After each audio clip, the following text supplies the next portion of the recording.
भाइ नेपालको हालत थाहा छ तपाईँलाई? समाचार सुन्नु भएको छ केही? थाहा छ नि भाइ, मान्छेहरू राजतन्त्र फिर्ता ल्याउने भनेर आन्दोलन गरिरहेका छन्। अनि दाइ हाम्रो देश त लोकतन्त्र होइन र? अनि फेरि किन राजतन्त्र नि? हो नि भाइ, लोकतन्त्र त हो नि, तर दिनदिनै बलात्कारको घटना, क्राइम, भ्रष्टाचारहरूले गर्दाखेरि सरकारप्रति अहिलेको जनमानसमा एकदम विश्वास घट्दै गइरहेछ भाइ। हालसालको आन्दोलनमा 2 जनाको मृत्यु भएको थियो, जनधनको क्षति भयो।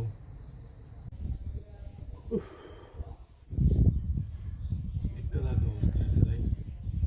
अनि अहिलेको अर्थतन्त्रको चाहिँ के छ नि कस्तो भाइ? अर्थतन्त्रको त कुरै छोड भाइ, जनताको टाउकोमा ऋणको भारी, जमिनको मूल्य घटेर अहिले 60% बढी घटिरहेको छ। त्यसमाथि दिनदिनै युवा युवतीहरू विदेश पलायन भइरहेछन्। भाइ हामी त साँच्चै गाह्रोमै परेको रहेछौँ नि। अनि बाल विवाह पनि रोकेको छैन भाइ।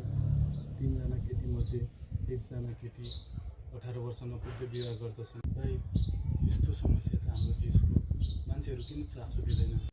किनभने भाइ हामी जनताहरू मौन भएर हौ। अब मौन हुनु हुँदैन, हामीहरू देश बचाउनु पर्छ हाम्रो। अब हजुरहरू पनि बोल्नुहोस्, साँच्चै हाम्रो देशमा केही चेन्ज ल्याउने हो भने अवेरनेस फैलाउने काम गरौँ। भाइको कुरामा म पनि सहमत छु। अब हजुरहरू पनि आवाज उठाउनुहोस्। देशमा परिवर्तन ल्याउनु छ भने